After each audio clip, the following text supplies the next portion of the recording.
अब हम लोगों को देख लेना है, क्लास 9th का हम लोग पढ़ा रहे हैं जो चैप्टर, उसका नाम है प्राकृतिक संसाधन। क्या नाम है? प्राकृतिक संसाधन, है ना? क्या नाम है इसका? प्राकृतिक संसाधन। देखिए 9वीं क्लास में अगर आप देखेंगे तो 6 चैप्टर है केमिस्ट्री में। पहला चैप्टर का नाम है पदार्थ, दूसरा चैप्टर का नाम है पदार्थ का वर्गीकरण, तीसरा जो चैप्टर है वो हम लोग पढ़े थे परमाणु, अणु और आयन, चौथा चैप्टर हम लोग पढ़े थे परमाणु संरचना। अब हम लोग पढ़ने वाले हैं 5वां चैप्टर जिसका नाम है प्राकृतिक संसाधन। देखिए ध्यान से, इसका नाम है प्राकृतिक संसाधन। ध्यान से समझना है, सुनना है, आपको सारी बातें समझ में आएंगी, कहीं से कोई दिक्कत नहीं है। सबसे पहली बात हम लोग करेंगे इस संसाधन की। हम लोग संसाधन कहते किसको है? संसाधन का मतलब क्या होता है? तो देखिए ध्यान से समझिएगा इस बात को। संसाधन कहा किसको जाता है? तो वे सारी वस्तुएं, जितनी भी वस्तुएं हैं, तो वे सबके सब सारी वस्तुएं जो मानव के लिए उपयोगी है, जो मानव के लिए क्या है? उपयोगी है, संसाधन कहलाती है। जैसे ये बोर्ड है तो क्या हम लोगों के लिए जरूरी है कि नहीं है? ये पंखा जरूरी है कि नहीं है? जरूरी भी है, उपयोगी भी है। लाइट उपयोगी है कि नहीं है? तो जो भी, जितना वस्तु को आप देख रहे हैं, जो भी वस्तु आपको दिखाई दे रही है, समझ में आ रही है बात? वे सारी वस्तुएं जो मानव के लिए उपयोगी है, मानव उसको उपयोग में लाता हो, वे सबके सब क्या कहलाते हैं? संसाधन। बहुत भारी टॉपिक पढ़ा रहे हैं, बहुत हल्का टॉपिक है, अगर समझ में। अब आप दुनिया का जो भी चीज का इस्तेमाल कीजिए, जो भी चीज का यूज कीजिए, सब क्या है? प्राकृतिक, माने सब संसाधन है। अब संसाधन को 2 भाग में बांटा गया है। एक वैसा संसाधन है जिसको मानव ने बनाया है, एक वैसा संसाधन है जो प्राकृतिक ने बनाया है। आ रहा समझ में? तो समझिए, पहले सब संसाधन के बारे में हम लिख देते हैं, एकदम सिंपल परिभाषा, कोई हेडक नहीं, कोई भार नहीं लेना है दिमाग में, समझते चलना है। क्या बोलेंगे? वे सारी वस्तुएं, वे सारी वस्तुएं जो मानव के लिए, जो मानव के लिए, किसके लिए? मानव के लिए उपयोगी हो, जो मानव के लिए क्या हो? उपयोगी हो, जो मानव के लिए उपयोगी हो, क्या कहलाता है? संसाधन कहलाता है। यहां तक किसी को दिक्कत है? संसाधन कहलाता है, संसाधन कहलाता है। समझ में आ गई बात? हम इस संसाधन को कितना भाग में बांट रहे हैं? 2 भाग में। देखिए इस संसाधन को हम 2 भाग में बांट रहे हैं। एक को बोलेंगे हम लोग क्या चीज? प्राकृतिक संसाधन, समझे कि नहीं? एक को हम लोग क्या बोलेंगे? है ना, मानवकृत संसाधन। क्या बोलेंगे? मानवकृत संसाधन। अब यहां पे ध्यान लगाइए, मानवकृत संसाधन, आप जो जो चीज मानव ने बनाया है अपने उपयोग के लिए, वह मानवकृत होगा, और जो हम लोगों को ईश्वर ने दिया है, प्रकृति ने दिया है, वो प्रकृति संसाधन होगा। अब हम कुछ बात बोलेंगे और आप लोग जवाब देंगे कि आपके नजर में कौन सा संसाधन हो सकता है। समझे कि नहीं? तो इसका एकदम सिंपल परिभाषा क्या हो सकता है प्राकृतिक संसाधन का? कि वैसा संसाधन जो प्रकृति के द्वारा प्रदान किया जाता है कि नहीं? वैसा संसाधन, देखिए लिख देते हैं, वैसा संसाधन जो किसके द्वारा है भैया? तो प्रकृति द्वारा प्रदान किया गया है। वैसा संसाधन जो प्रकृति द्वारा प्रदान, जो प्रकृति द्वारा प्रदान किया गया है। देख रहे हैं ना, जो प्रकृति द्वारा प्रदान किया गया है। ध्यान से समझिएगा, बहुत आसान ढंग से पढ़ा दे रहे हैं। प्राकृतिक संसाधन किसे कहेंगे? कि वैसा संसाधन जो प्रकृति द्वारा प्रदान किया गया है। समझ में आ गई बात है? एक बात ये हम लोग लिख लिए हैं, समझे कि नहीं? दूसरी बात हम लोग क्या लिख सकते हैं? देखिए, प्राकृतिक संसाधन में और क्या हो सकता है? तो प्रकृति में प्रचुर मात्रा में, किसमें? प्रकृति में प्रचुर मात्रा में। तो ये सभी बातों को हम जानेंगे, लेकिन इससे पहले हम एक चीज हम लोग ध्यान से समझेंगे। जैसे आप देखिए, हमको वैसा संसाधन जो प्रकृति द्वारा प्रदान किया क्या है, क्या कहलाता है? प्राकृतिक संसाधन कहलाया है। और जो अपने उपयोग के लिए मानव ने बनाया है उसको हम लोग क्या कहते हैं? मानवकृत कहते हैं। तो वैसा संसाधन जो मानव द्वारा प्रदान किया गया है, वैसा संसाधन जो मानव द्वारा आवश्यकता अनुसार, मानव द्वारा कैसे? आवश्यकता अनुसार प्रदान किया गया है, प्रदान किया गया है, वह क्या कहलाएगा? मानवकृत संसाधन। आइए प्राकृतिक संसाधन। अब हम कुछ उदाहरण दे रहे हैं और आप हमको बताइएगा कि किसको किस में रखेंगे। जैसे हम कहते हैं आज के युग में मोबाइल कैसा संसाधन हो सकता है? मानवकृत संसाधन। तो एग्जाम्पल इसका अगर कोई पूछे तो आप क्या लिख सकते हैं? मोबाइल लिख सकते हैं कि नहीं लिख सकते हैं? लेकिन सबसे ज्यादा जरूरी आज के डेट में हवा है। हवा कैसा संसाधन है? प्राकृतिक संसाधन। क्या इसको बनाने की ताकत है मनुष्यों के पास? तो वायु क्या हो गया? जोर से बोलिए, वायु क्या है? प्राकृतिक संसाधन। समझ में आ रही है बात? आप जल के बारे में बताइए, जल कैसा संसाधन है? जल, मिट्टी प्राकृतिक संसाधन है। पर्वत, पहाड़, काहे बोलते काहे नहीं है जी? पर्वत पहाड़ ये सब क्या है? ये सबको क्या मानव बनाया है? मानव की ताकत नहीं है इस सभी को निर्माण करने के लिए। पर्वत है, पहाड़ है। आप झरना के बारे में बताइए, कैसा संसाधन है? प्राकृतिक संसाधन है। समझ में आ गया बात? कोयला प्राकृतिक संसाधन है। पेट्रोलियम, समझ में आ रही है बात जो बोल रहे हैं? ये सब कैसे संसाधन है? लेकिन मोबाइल, एसी, बोलिए, पंखा, स्कूल, हॉस्पिटल, समझ में आ रहा है कि नहीं आ रहा है? वाहन मानवकृत संसाधन। कलम, कॉपी, आ रहा समझ में? किताब, वस्त्र, आ रहा समझ में? अब आप लोग समझ गए हैं कि मानवकृत संसाधन क्या है और प्राकृतिक संसाधन क्या है। इस चैप्टर का नाम पढ़िए, क्या लिखा हुआ है? जोर से बोलिए, इस चैप्टर का नाम बोलिए। आपको ये पढ़ना है। आ गया समझ में? इन चीजों के बारे में नहीं पढ़ना है। चैप्टर है जिसका नाम है प्राकृतिक संसाधन। तो अब हम लोग ये सभी का अध्ययन करेंगे, प्राकृतिक संसाधन का अध्ययन करेंगे।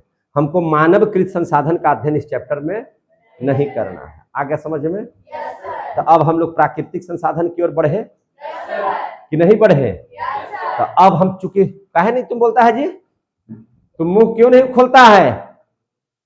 क्या बात है? हाँ, तो प्राकृतिक संसाधन जो है हम लोगों का इस चैप्टर का नाम है। तो अब विधिवत तरीके से और बढ़िया से हम लोग किसका अध्ययन करेंगे? प्राकृतिक संसाधन का। आ रहा है समझ में सारी बात है? पढ़ाई का मतलब है कि टू द पॉइंट होना चाहिए, एकदम जो भी बातें हैं एकदम लाइन बाय लाइन पॉइंट पर आधारित होना चाहिए। ऐसा नहीं कि आप पढ़ाते पढ़ाते दूसरा जगह चले जाइए, नहीं, एकदम टू द पॉइंट पर रहिए। हम इससे ज्यादा नहीं जाते हैं, क्योंकि आपका भविष्य मेरे हाथों में है। हम एक भी चीज आपके किताब से फालतू नहीं पढ़ाते हैं, किताब के अंदर का ही चीज पढ़ाते हैं, किताब से ही पढ़ाते हैं। ताकि सिलेबस जो है आपका हम समाप्त कर सकें और एग्जाम में आप बहुत बेहतरीन लिखें, इस बात को समझा सकें। बात समझ में आ रही है ना? इसलिए टू द पॉइंट पढ़ना हम लोगों को बहुत जरूरी है। अब हम लोग देख लेते हैं प्राकृतिक संसाधन।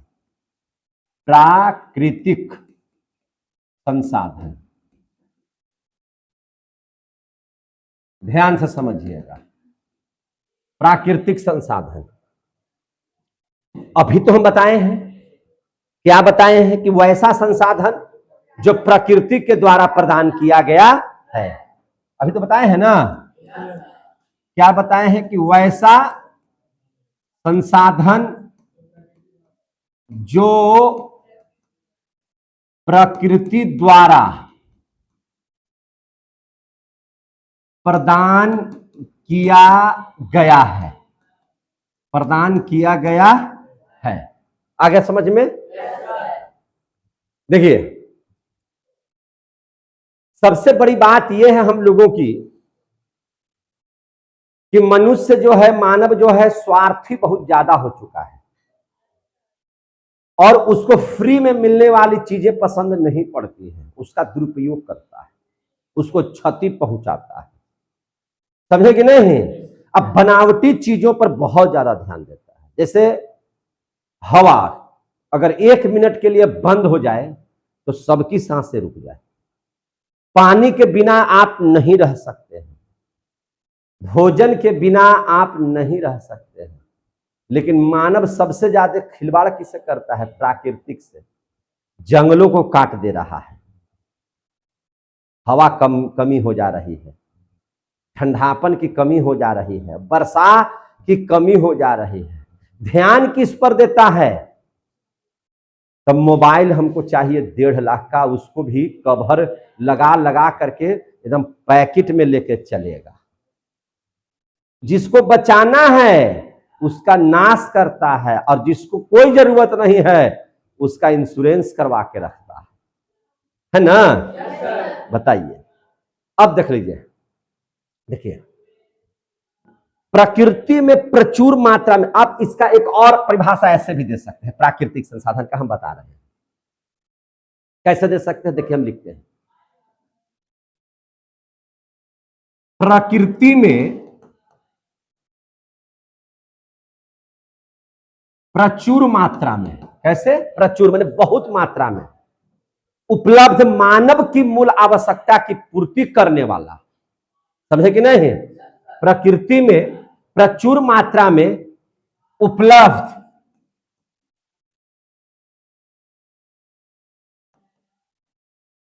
है ना, उपलब्ध क्या चीज?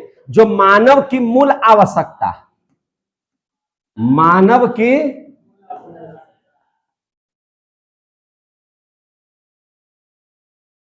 मूल आवश्यकता, मानव की मूल आवश्यकता की पूर्ति करने वाला, की पूर्ति करने वाला, मानव की है ना मूल आवश्यकता की पूर्ति करने वाला संसाधन। संसाधन मूल आवश्यकता, मूल आवश्यकता हमको जीना है और जीने के लिए हवा चाहिए, पानी चाहिए, भोजन चाहिए। समझे कि नहीं? तो वही कहता है कि मूल आवश्यकता की पूर्ति करने वाला संसाधन प्राकृतिक संसाधन कहलाता है। क्या ये भी परिभाषा अच्छा लगा? प्राकृतिक संसाधन कहलाता है। कहीं से कोई दिक्कत है तो बोलिए। कहलाता है। हम एकदम तोड़ तोड़ के पढ़ाएंगे, समझा करके पढ़ा देंगे। समझे कि नहीं? पढ़ाई ऐसी जो आपके दिमाग में प्रवेश कर जाए। सबके तरह हम भी पढ़ाएं तो हम फिर बिट्टू सर अलग कैसे हो जाएंगे? है कि नहीं? अब बिट्टू सर कोई शिक्षक नहीं है, या शिक्षकों का ब्रांड है कि नहीं? गोह की अगर शिक्षा की चर्चा की जाए तो बिट्टू सर का नाम सबसे पहले आता है, क्योंकि उस समय सब नुका जाता है, हमरे सामने रहना पड़ता है कि नहीं? तो ये सब हम अपने भी आप अपने देखेंगे ना कि भैया जब इज्जत पूरा शिक्षा का मेरे हाथ में है तो हम आपको ऐसा पढ़ाएं कि जो न पढ़ने वाला विद्यार्थी है उसको भी समझ में आ जाए। क्या जी? इन सभी बातों का ध्यान रखना पड़ता है। तो प्राकृतिक संसाधन कहलाता है। यहां तक समझ में आ गया। मूल आवश्यकता हमने कहा है, मानव की मूल आवश्यकता। मानव की मूल आवश्यकता क्या है मेरे भाई? बहुत जरूरी में है हवा, हवा, जल, मृदा, मृदा मीन्स मिट्टी, ये सब बहुत जरूरी है। पर्वत, झरना, यही सब ना जरूरी है। बोलिए, पर्वत, पहाड़, झरना, ये सब बहुत इंपॉर्टेंट है। तो ये सब हमारी मूल आवश्यकताओं में से एक है। समझ में आ गई बात? अब देख लीजिए, यहां पे एक चीज और समझिए, बहुत अच्छे से समझिएगा। क्या समझिएगा बहुत अच्छे से? ये जो प्राकृतिक संसाधन है ये भी दो तरह के हैं। ये भी कितने तरह के हैं? दो तरह के हैं। एक है नवीकरणीय, जिनका पुनः निर्माण किया जा सकता है, और एक है अनवीकरणीय, जो एक बार समाप्त हो जाएगा तो दोबारा नहीं होगा। अगर होगा भी तो उसके बनने में करोड़ों वर्ष का समय लगेगा, और करोड़ों वर्ष तनी मनी समय नहीं होता। और 17-80 वर्ष की जिंदगी है कि नहीं? तो याद रखिएगा। समझ में आ रही है बात ना?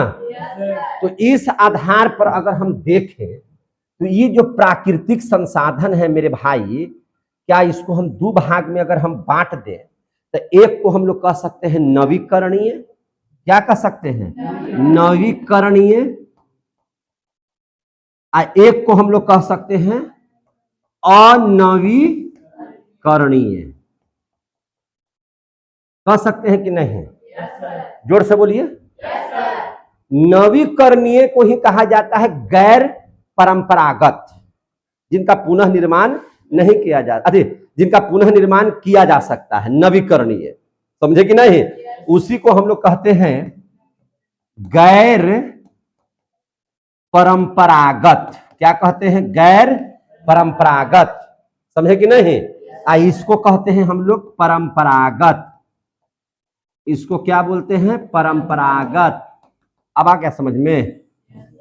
समझ में आ रहा तो बोलिए जोर से। दिमाग काम कर रहा है जो बोल रहे हैं सो? ध्यान से समझिएगा। नवीकरणीय का मतलब है जो भरपूर मात्रा में आपके यहां है, जो जल्दी समाप्त होगा नहीं। समझे कि नहीं? यूज करते रहिए, समाप्त जल्दी सब नहीं होता है ना। असीमित रूप में पाया जाता हो। किस रूप में पाया जाता हो? असीमित रूप में, जिसे हम पुनः प्राप्त कर सके, जिसे हम पुनः प्राप्त कर सके। समझे कि नहीं?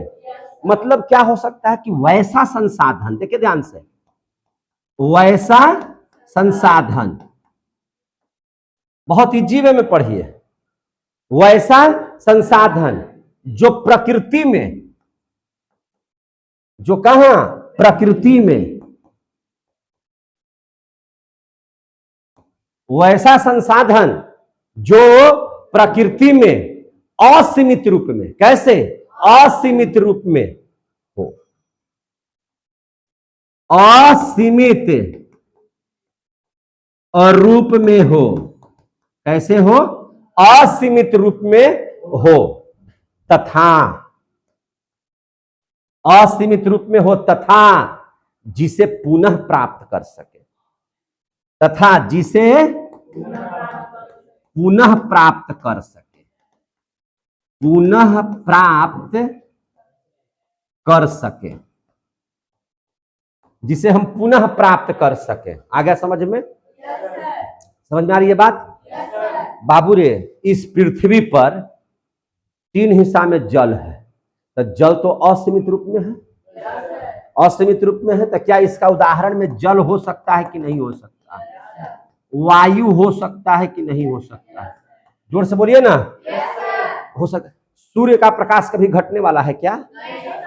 सूर्य प्रकाश हो सकता है कि नहीं हो सकता है? जोर से बोलते चलिए। ये सब क्या है? नवीकरणीय संसाधन है, गैर परंपरागत संसाधन है। मिट्टी कभी समाप्त होने वाला है क्या? जंगल कभी समाप्त होने वाला है क्या? ये सब असीमित रूप में है। कैसे है? असीमित रूप में है। और पुनः भी लगाया जा सकता है, जैसे पेड़ कट गया सब लगा दीजिए, और बहुत कम दिन में सब हो जाएगा। आप देखिए ना, रोड बन रहा था उस समय सब पेड़ काट दिया गया, फिर किनारे किनारे लगा दिएगा, सब पेड़ हरिया गया। हरियागा कि नहीं हरिया गया? तो इसको पुनः प्राप्त किया है, जंगल पुनः लगाया जा सकता है। वायु सूर्य प्रकाश कभी घटने वाला चीज नहीं है, असीमित रूप में पाया जाता है। जीव जंतु कभी समाप्त होने वाला है जी, जीव जंतु कभी समाप्त होने वाला है। तो ये सब है नवीकरणीय या गैर परंपरागत संसाधन। समझ में आ रही है बात है? लेकिन अनवीकरणीय किसे कहेंगे? अनवीकरणीय किसे कहेंगे? तो देखिए, वैसा संसाधन जो प्रकृति में असीमित नहीं, सीमित रूप में है, एकदम सीमित रूप में है। समझ में आ रही है बात ना? सीमित रूप में है। वो अगर निकल गया तो खत्म हो जाएगा, और नहीं तो फिर उसका निर्माण करना चाहिएगा तो लाखों बरस का समय लगेगा, तनी मनी समय नहीं लगेगा, आसानी से नहीं बनेगा। तो वैसे संसाधन को हम लोग कैसा संसाधन कहेंगे? अनवीकरणीय कहेंगे। कोई दिक्कत है? तो इसको लिखे हम, क्या लिखे? वैसा संसाधन से थोड़ा छोटा कर देते हैं क्या भाई, ताकि इसको हम और लिख सके इसमें। देखिए ध्यान से, आ रहा है समझ में? तो देखिए ध्यान से, वैसा संसाधन,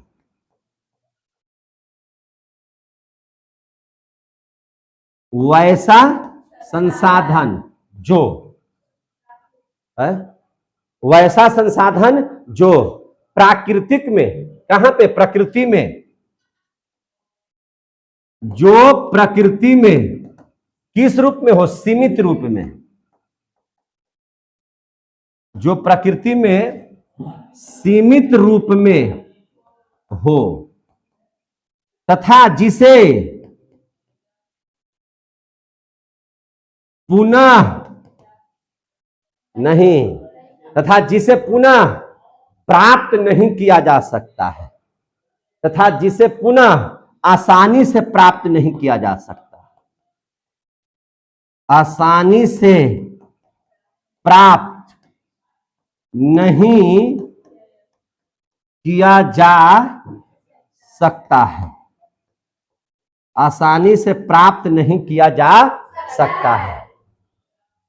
समझे कि नहीं? मतलब क्या हुआ? अर्थात जिसे प्राप्त करने में, जिसे प्राप्त करने में काफी ज्यादा समय लगता है, जिसे प्राप्त करने में काफी ज्यादा समय लगता हो, काफी ज्यादा समय लगे। जैसे कोयला, कोयला भी प्राकृतिक संसाधन है, लेकिन क्या उसको हम लोग नवीकरणीय में रखेंगे? क्या नवीकरणीय में रखेंगे? अनवीकरणीय। एक बार अगर इस समाप्त हो जाएगा, क्योंकि आपने पढ़ा है कि कोयला की उत्पत्ति और पेट्रोलियम की उत्पत्ति कैसे होती है, लिखा हुआ है आपके किताबों में। हजारों लाखों साल पहले एक ऐसा भूकंप आया होगा जिसमें इस सृष्टि के सभी पेड़ पौधे, जीव जंतु है न, पृथ्वी के अंदर दब गए होंगे। धीरे धीरे उनका ऑक्सीजन से संपर्क टूट गया होगा, समझे कि नहीं? और वे कोयले और पेट्रोलियम में परिणत हो गए होंगे। इसी कारण से देखिए, कोयला हो या पेट्रोलियम हो, उसको जीवाश्म ईंधन कहा जाता है। जीवाश्म, जीव का मतलब होता है कि, जीवाश्म का मतलब होता है कि जीव का अंश है उसमें, यानी कि वह जीवों से बना हुआ है, उसके है ना, क्या कह सकते हैं, उसके सैना सैना अपघटन से वो बना हुआ है। सैना सैना मैंने धीरे धीरे अपघटन से बना हुआ है। आज भी देखिएगा, पेट्रोलियम आपको ज्यादातर मिलता है समुद्र के किनारे वाले जगहों में। क्यों? इसलिए कि समुद्र में करोड़ों जीव प्रतिदिन मरते हैं और वे अवसादी चट्टान के बीच में दबे रहते हैं।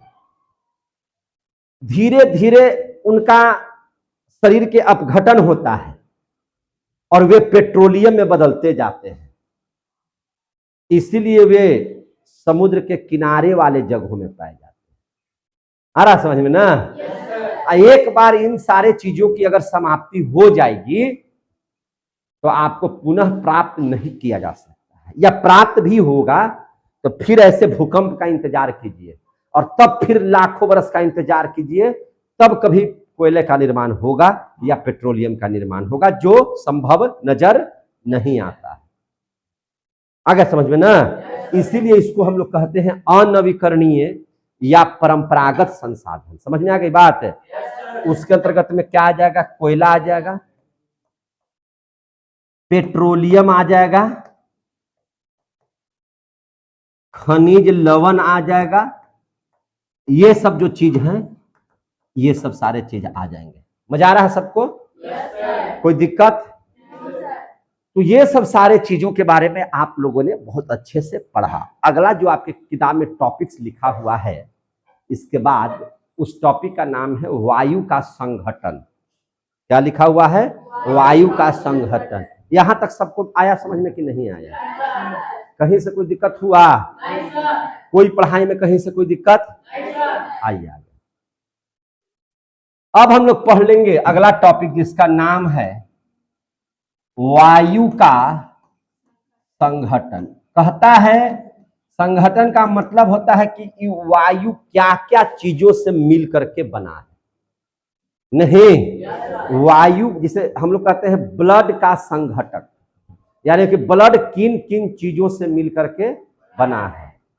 आपके शरीर का संघटक है ना, तो क्षितिज जल पावक गगन समीरा पंच तत्व मिली बनहि शरीर आई। 5 तत्वों से आपके शरीर का निर्माण हुआ है, यानी कि हमारे शरीर का संघटक 5 है। अगर समझ में? तो वही कहता है कि वायु का संघटन यानी कि कैसे बना है। तो यह गैसों का मिश्रण है। वायु किसका मिश्रण है? गैसों का। यह गैसों का मिश्रण है। वायु बोलते हैं गैसों के मिश्रण को। यह गैसों का मिश्रण है। वायु क्या है? हाँ, गैसों का मिश्रण है। इसमें बहुत सारी गैसें पाई जाती हैं। आप अगर गौर से देखिएगा तो इसमें सबसे ज्यादा हम देखिए, हम सिलसिलेवार तरीके से लिख दे रहे हैं। सबसे ज्यादा नाइट्रोजन है। सबसे ज्यादा कौन सी गैस है? नाइट्रोजन है। कितना परसेंट है? 78%। वायुमंडल में नाइट्रोजन कितना परसेंट है? 78% है। इसके बाद कौन सी गैसें हैं? ऑक्सीजन। कितना परसेंट है? 21%। कितना परसेंट है? 21%। इसमें है, वायु में है कार्बन डाइऑक्साइड। वायुमंडल में कार्बन डाइऑक्साइड 0.03%। यही दोनों मिला के 99 हो गया है। 1% में बाकी सब है। ओकरे में 0.03% क्या है? कार्बन डाइऑक्साइड है। अन्य गैसें है जैसे आर्गन है। क्या है? आर्गन। तो आर्गन की मात्रा याद रखिएगा 0.93% है। 0.93% है अकेले यही आर्गन। यानी कि ऑक्सीजन के बाद आपसे पूछा जाएगा कि सबसे ज्यादा मात्रा में कौन सी गैस है, तो आर्गन। कौन सी गैस है? आर्गन। और इतना ही सुन में बाकी सभी गैसें हैं। चाहे आप हाइड्रोजन की चर्चा कर लीजिए, हीलियम की चर्चा कर लीजिए, क्लोरीन की चर्चा कर लीजिए, फ्लोरीन की चर्चा कर लीजिए, ब्रोमीन की चर्चा कर लीजिए, सब इसी के अंतर्गत में है। बात समझ आ गई ना? बहुत कम मात्रा में ये सब है, लेकिन ये सब के सब गैस है। ये सब के सब क्या है? गैस है। और इन्हीं का मिश्रण क्या कहलाता है? वायु। इन्हीं का मिश्रण क्या कहलाता है? वायु। समझे कि नहीं? अब ध्यान से समझिए। अब इस वायु की क्या उपयोगिता है, तो अब हम लोग ध्यान से पढ़ेंगे वायु की उपयोगिता। वायु का उपयोग हम लोग कहां कहां करते हैं? वायु की उपयोगिता देखिए, वायु की उपयोगिता बहुत जगहों पर होती है। सबसे पहले तो हम लोग सांस के रूप में भी श्वसन क्रिया में लेते हैं। अगर ऑक्सीजन हम लोगों को न मिले तो हमारा जिंदा रहना बहुत मुश्किल है कि नहीं? होता क्या है? तो सबसे पहले वायु की उपयोगिता में आपको लिखना होगा श्वसन में। किसमें? श्वसन में। देखिए हम लिख देते हैं, क्या लिख देते हैं? श्वसन में। हम लोग वायु का उपयोग कहां करते हैं? श्वसन में। आप श्वसन में कैसे करते हैं? देखिए ध्यान से।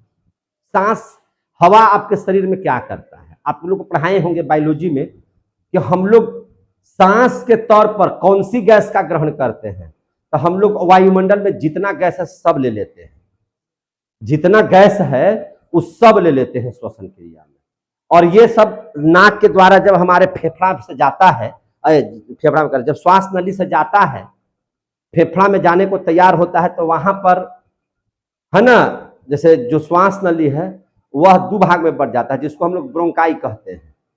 ब्रोंकाई बढ़ जाता है ब्रोंकियोलस में, और ब्रोंकियोलस बढ़ता है एल्वियोली में। एल्वियोली क्या करता है वहां पर, वह सिर्फ ऑक्सीजन को वहां से टानता है, बाकी सब गैसों को क्या कर देता है, छोड़ देता है। समझाएं कि नहीं समझाए हैं? और वहां पर भी बताए होंगे कि जितना आप ऑक्सीजन लेते हैं उसका 4% वह एल्वियोली एक बार में अंदर सांस लेने में लेता है। तो जैसे ही वह ऑक्सीजन को लिया, और आपके शरीर का निर्माण कोशिकाओं से हुआ है। कैसे हुआ है? कोशिकाओं से। और प्रत्येक कोशिका में माइटोकॉन्ड्रिया के पास एक ईंधन पाया जाता है, ईंधन के रूप में ग्लूकोज होता है, जिसको आप लोग बोलते हैं C6H12O6। पढ़ते हैं कि नहीं पढ़े हैं इसको? C6H12O6 जो हम लोग भोजनवा किए हैं, वही भोजनवा है ये। और वहां पर क्या हो जाता है, ऑक्सीजन जाता है। क्या हो जाता है? ऑक्सीजन। देख रहे हैं कि नहीं? और प्रत्येक कोशिका यह काम करती है। आपके शरीर के अंदर में प्रत्येक कोशिका यही काम करती है। नहीं जानते हैं तो जान लीजिए, बायोलॉजी और केमिस्ट्री का मिश्रण पढ़ा रहे हैं, समझे कि नहीं? तो ये क्या किया, आपके कोशिकाओं में कोशिकीय ईंधन के रूप में ग्लूकोज है, वहां पर क्या पहुंचा, ऑक्सीजन। कैसे पहुंचा? सांस के रूप में पहुंचा। और जैसे ही ऑक्सीजन पहुंचेगा तो इसको तोड़ेगा और बदलेगा कार्बन डाइऑक्साइड में। और क्या चीज में बदल देगा? तो जल में। और भरपूर मात्रा में क्या दे देगा? ऊर्जा। भरपूर मात्रा में क्या दे देगा? ऊर्जा का उत्पत्ति होगा। क्या चीज का उत्पत्ति होगा? ऊर्जा का उत्पत्ति हो जाएगा। समझे कि नहीं? याद रखिएगा इस चीज को। और जैसे ही आप भोजन करते हैं तो आप देखते हैं ना कि आपका भोजन करना और शरीर में आपका एकदम ऊर्जा भर जाता है। और जैसे ही शरीर में भूख लगता है तो कोई काम करने में मन लगता है? क्यों? क्योंकि आपके शरीर में ऊर्जा की कमी हो जाती है। तो यह भोजन आप ले लिया और सांस नहीं लीजिएगा तो क्या भोजन टूटेगा? कभी नहीं टूटेगा। भोजन को पचने के लिए, भोजन को तोड़ने के लिए कोशिकाओं को क्या चाहिए? ऑक्सीजन। और ऑक्सीजन हम लोग कैसे लेते हैं? सांस के माध्यम से। और जैसे ही ये गया, पहले इसको तोड़ेगा कार्बन डाइऑक्साइड में, इसमें से सब ऊर्जा आपकी कोशिकाओं में पहुंच जाएगा क्रेब्स साइकिल के माध्यम से। क्रेब्स चक्र चलता है ना वहां पे, और वहां पर ऊर्जा की उत्पत्ति होती है। इसलिए माइटोकॉन्ड्रिया को पावर ऑफ हाउस कहते हैं, ऊर्जा गृह कहते हैं। कहते हैं कि नहीं कहते हैं? तो यह कब होता है? जब ऑक्सीजन जाएगा तब। जो कार्बन डाइऑक्साइड बना, वह कार्बन डाइऑक्साइड हीमोग्लोबिन ले आता है और फिर एल्वियोली को देता है, और एल्वियोली उसको क्या कर देता है? बाहर निकाल देता है। तो सांस जो हम लोग छोड़ते हैं, करते हैं, तो कार्बन डाइऑक्साइड बाहर निकल जाता है। आ गया समझ में? आ रहा समझ में? देखिए कार्बन डाइऑक्साइड गर्म कैसा है, आप कभी कीजिए तो गर्म लगेगा। हथेली कैसा लगेगा? गर्म। गर्म क्यों लगता है? क्योंकि कार्बन डाइऑक्साइड गर्म गैस है। समझे कि नहीं? यह हमारे शरीर में नहीं रह सकता, यह शरीर से बाहर निकलेगा, वो निकलता है। आ गया समझ में?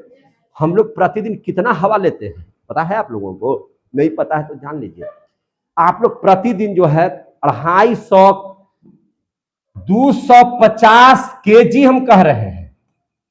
कितना कह रहे हैं? 250 केजी से 265 केजी तक हवा प्रतिदिन हम लोग लेते हैं। एक व्यक्ति बताइए तो इतना इतना हवा एक दिन में टान जाते हैं आप लोग। समझ में आ रही है ना बात? है इतना हवा हम लोग प्रतिदिन लेते हैं। समझे कि नहीं? ऑक्सीजन को कौन पहुंचाता है आपके कोशिका तक? तो इस ऑक्सीजनवा को भी पहुंचाता है हीमोग्लोबिन, और कार्बन डाइऑक्साइड को भी बाहर निकालता है कौन चीज? हीमोग्लोबिन। तो ऑक्सीजन जब हीमोग्लोबिन उठा करके इसको ले जाएगा तो इसी को कहा जाता है ऑक्सी हीमोग्लोबिन। इसी को क्या कहा जाता है? Oxy haemoglobin. इसी को क्या कहा जाता है? Oxy haemoglobin. इसी को क्या कहा जाता है? Oxy haemoglobin. आ गया समझ में? इसी को क्या कहा जाता है? Oxy haemoglobin. समझ में आ गई बात? तो ये सबसे पहला उपयोगिता हम लोगों ने पढ़ा है ना, श्वसन में। किसमें पढ़ा? श्वसन में। वायु की उपयोगिता हमने किसमें पढ़ा? श्वसन में। अब दूसरी बात समझिए। दूसरा हम लोग वायु का उपयोग कहां करते हैं, तो ध्यान से समझिएगा। दूसरा जो है हम लोग वायु का उपयोग करते हैं, याद रखिएगा, भोजन निर्माण में। कहां करते हैं, भोजन निर्माण में। तो हम इस बात को लिखेंगे भोजन निर्माण में। अच्छा एक चीज बताइए, भोजन निर्माण में, तो भोजन निर्माण में कैसे होता है, तो ध्यान से समझिएगा। भोजन निर्माण में होता है प्रकाश संश्लेषण में। कैसे होता है, प्रकाश संश्लेषण में। ध्यान से समझिएगा, प्रकाश संश्लेषण में। प्रकाश संश्लेषण का मतलब क्या हो गया, इस बात को समझिए। प्रकाश संश्लेषण का मतलब क्या होता है, पेड़ पौधे अपना भोजन का निर्माण कैसे करते हैं, बताइए। पेड़ पौधे अपना भोजन का निर्माण कैसे करते हैं, प्रकाश संश्लेषण क्रिया से करते हैं। कैसे, देखिए, वायुमंडल से वो कौन सी गैस की प्राप्ति करते हैं, कार्बन डाइऑक्साइड की। किसकी प्राप्ति करते हैं, कार्बन डाइऑक्साइड। जमीन से क्या ले लेते हैं वे लोग, जल। जमीन से क्या ले लेते हैं, जल। ले लिए कि नहीं ले लिए, जमीन से क्या ले लेते हैं, जल। प्रकृति से क्या लेते हैं, कार्बन डाइऑक्साइड। और सबसे ज्यादा जरूरत है इन लोगों को सनलाइट की। किसकी जरूरत है, सनलाइट की। सनलाइट, सूरज का प्रकाश। सूरज का प्रकाश क्या करता है, तो जैसे आप देखे होंगे, आप अपने घरों में जब सौर ऊर्जा का प्लेट लगाते हैं, जब आप अपने घरों में सौर ऊर्जा का प्लेट लगाते हैं, तो एक ठो ऐसे बोर्ड टाइप का काला काला पूरा रूलिंग टाइप का चीज लगाते हैं कि नहीं लगाते हैं। वो क्या करता है, सूर्य के प्रकाश को सोखता है। आपकी पत्तियों में भी उसी प्रकार का एक यंत्र है जिसका नाम है क्लोरोफिल। क्या नाम है, क्लोरोफिल। याद रखिएगा, हम क्या पढ़ा रहे हैं इसको ध्यान से समझिए। क्या लगा हुआ रहता है, क्लोरोफिल। और क्लोरोफिल का काम है सूर्य के प्रकाश को अपनी ओर खींच लेना। आगे समझ में, क्लोरोफिल अगर जिस चीज में नहीं होगा, सूर्य के प्रकाश को खींचने की शक्ति फिर नहीं होगी। सूर्य प्रकाश को ग्रहण करने की शक्ति तभी होगी जब क्लोरोफिल होगा। आगे समझ में, तो क्लोरोफिल क्या करता है, सूर्य के प्रकाश को लेता है। और वहां पर पहले से क्या मौजूद है, कार्बन डाइऑक्साइड। जमीन से क्या ले लिया, जल। और जैसे ही ये लेगा, सूर्य प्रकाश और क्लोरोफिल मिलकर के इन दोनों की उपस्थिति में बना देगा भोजन, जिसको आप लोग कहते हैं C6H12O6, जिसका उपयोग हम लोग अनाज के रूप में, फल के रूप में खाने के लिए करते हैं।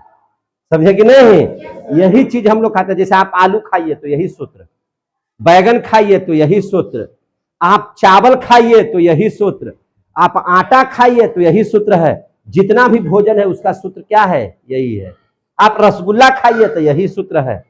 समझे कि नहीं, खाने वाला मूली खाइए, गाजर खाइए, कुछ भी खाइए, भोजन का सूत्र C6H12O6 है। और क्या होता है, तो और ऑक्सीजन बाहर निकालता है। ऑक्सीजन क्या हो जाएगा, जैसे ही पेड़ पौधे की जो पत्तियां होती हैं, ये जो पेड़ पौधे में जो पत्तियां पाई जाती हैं, है ना, ये जो पेड़ पौधों में जो पत्तियां पाई जाती हैं, तो यहां से ऑक्सीजन क्या होता है, बाहर निकलता है। क्या होता है, बाहर निकलता है। समझ में आ गई बात है, ऑक्सीजन कहां निकलने लगता है, बाहर।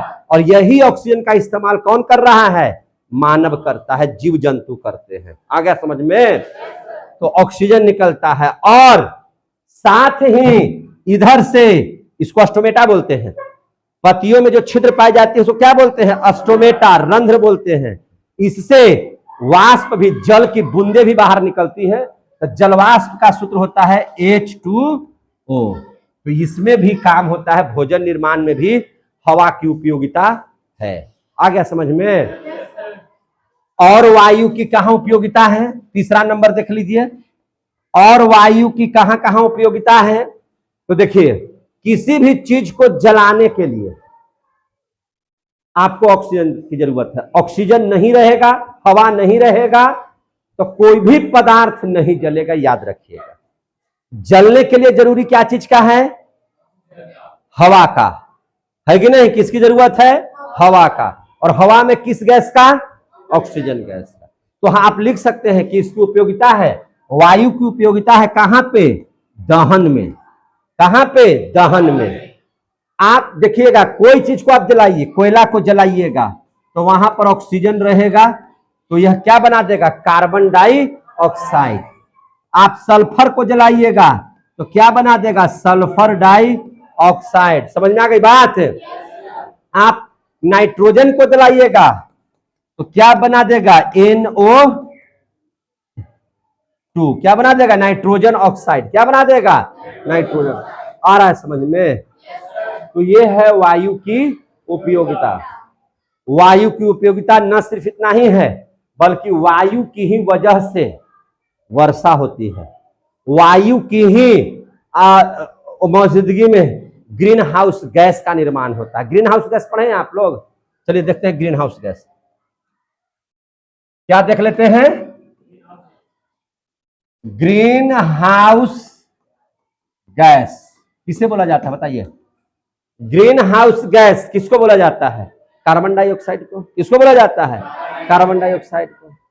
ग्रीन हाउस गैस में मुख्य रूप से कौन सी गैसें होती हैं? Carbon dioxide. समझे कि नहीं? अब ध्यान समझिए, ग्रीन हाउस के लिए उत्तरदायी गैस, ग्रीन हाउस गैस के लिए उत्तरदायी गैस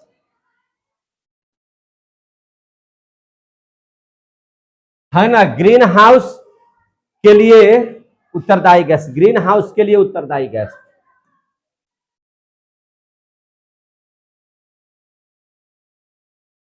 उत्तरदायी गैस कौन कौन है?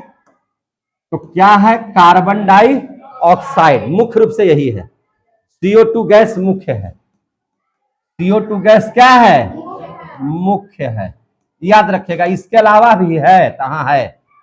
इसके अलावा क्या है? तब मीथेन भी है। मीथेन भी ग्रीन हाउस गैस बनाता है। समझे कि नहीं? और क्या है? NO2 भी है। और कौन सी गैसें हैं? तो SO2 भी है। और क्या भी है? तो आपको जलवाष्प भी है। ये सब भी है, लेकिन मुख्य रूप से कौन सी गैस है? Carbon dioxide. आ गया समझ में? मुख्य रूप से कौन सी गैस है? Carbon dioxide. होता क्या है? देखिए ध्यान से, देखिए होता क्या है। आदमी को जिंदा रहने के लिए या जीव जंतु को जिंदा रहने के लिए पृथ्वी को गर्म होना चाहिए।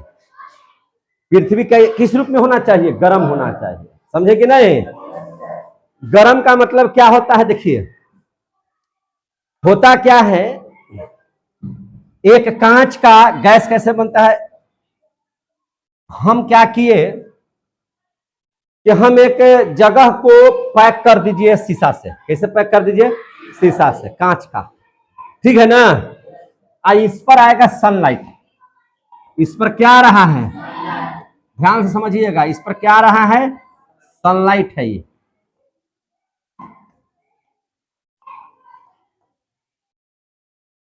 देख रहे हैं ना, ये क्या है? सनलाइट है, आ रहा है। तो सनलाइट जब जैसे ही होगा तो इस पर आया, जब आएगा तो यहां से टकराने के बाद ये वापस लौटना चाहेगा। ये कहां लौटना चाहेगा? वापस। कहां लौटना चाहेगा? वापस। समझ में आ रही है बात? वापस लौटेगा कि नहीं लौटेगा? लेकिन यहां पर होता क्या है, यहां पर है सब जगह कार्बन डाइऑक्साइड। यहां पर कौन सी गैस है? कार्बन डाइऑक्साइड है। कार्बन डाइऑक्साइड इसको लौटने नहीं देता है। कार्बन डाइऑक्साइड इसको लौटने नहीं देता है। आ रहा है समझ में?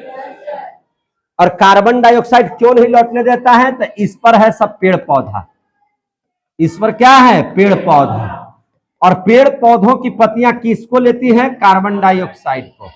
कार्बन डाइऑक्साइड आ गया, और ये एक आवरण बना लिया।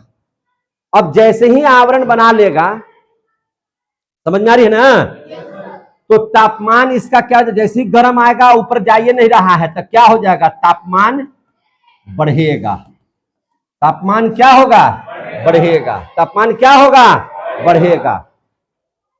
मतलब इसका क्या हो गया, तापमान बढ़ने का मतलब क्या हो गया, मतलब इस गैस को,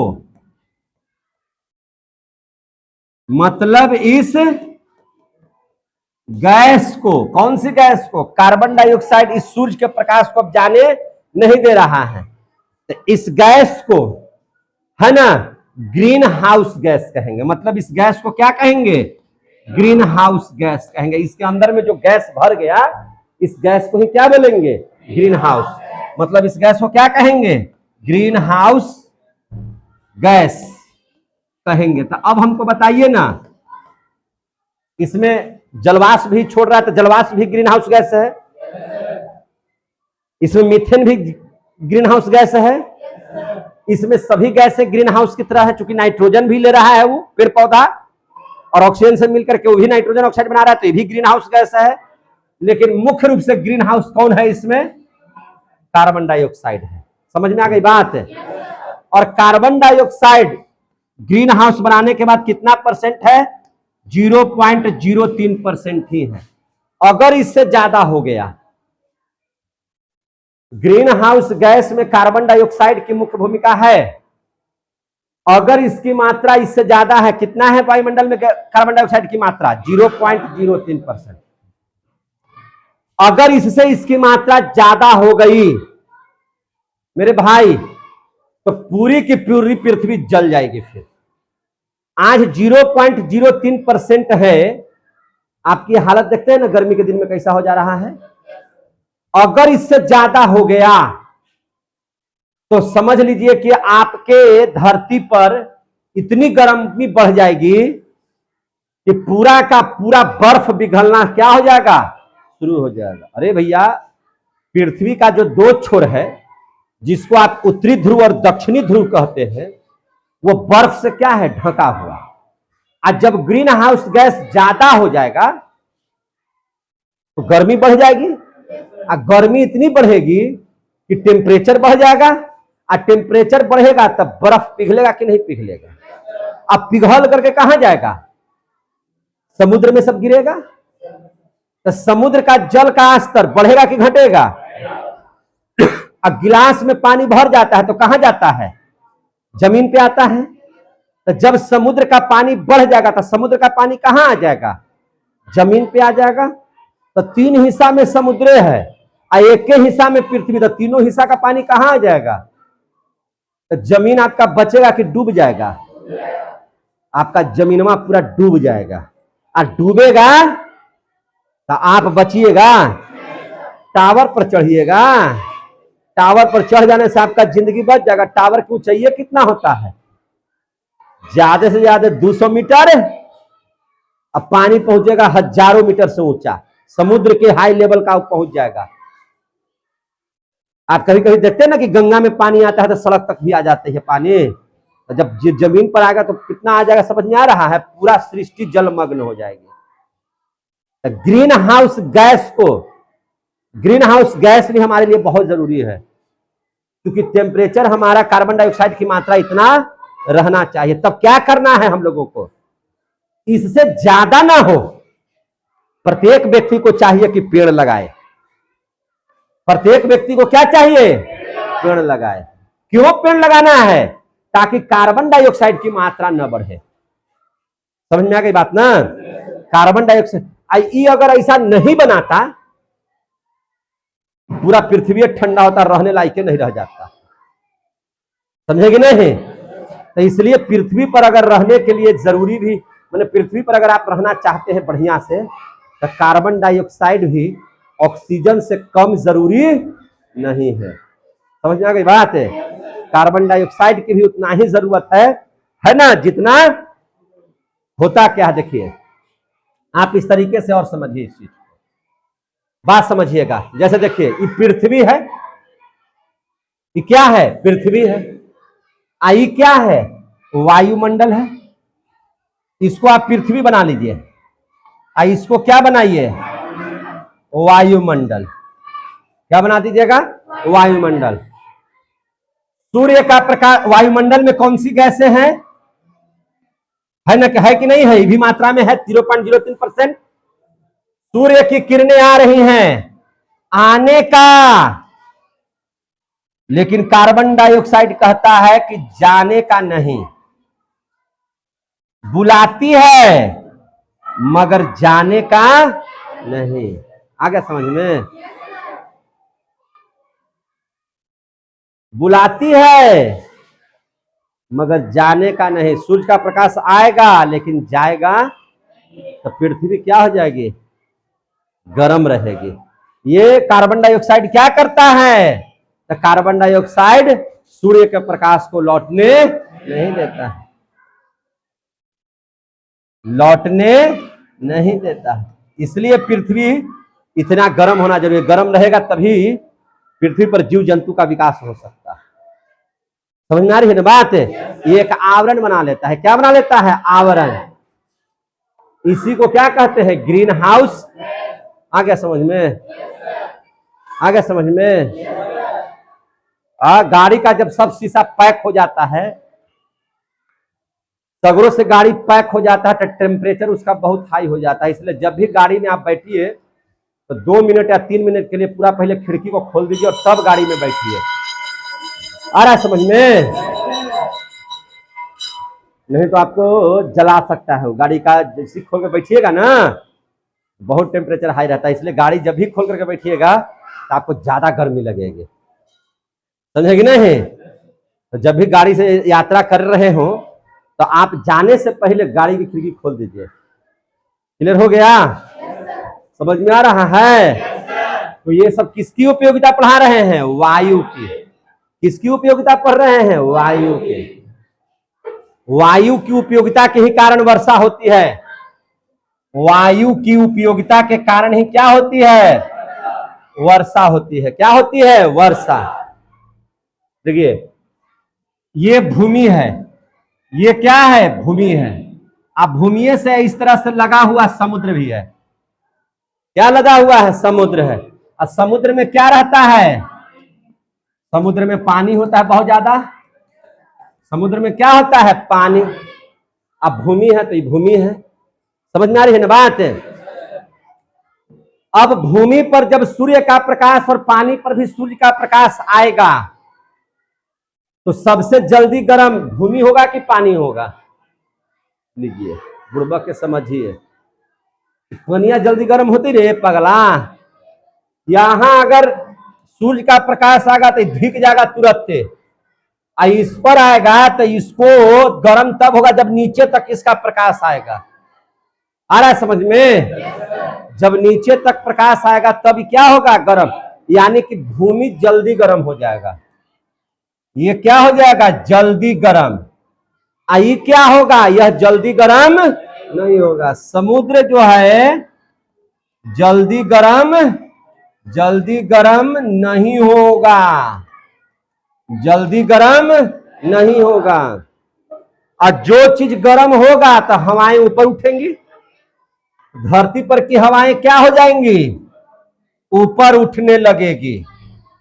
धरती पर की हवाएं क्या हो जाएंगी, ऊपर उठ जाएंगी। अब बताइए, जब इसका हवा गर्म होकर के ऊपर उठेगा तो ये वाला जगहिया क्या हो जाएगा, खाली। ये जगह क्या हो जाएगा, खाली। तो जहां जगह खाली होगा वहां एक चीज होता है, हवा। तो कौन सी हवा जाएगी, तो यही समुद्रवा के ठंडका हवा यहां पहुंच जाएगा। ठंडका हुआ कहां पहुंच जाएगा, यहां पर जो खाली जगहिया हुआ है वहां पर, क्योंकि भर न जाएगा वहां से। आज जैसे ही भरेगा तो क्या हो जाएगा, ध्यान से समझिए। अब यहां इस बात को समझिएगा, ध्यान से समझिए। होता क्या है, इधर बना देते हैं स्थल, इधर बना देते हैं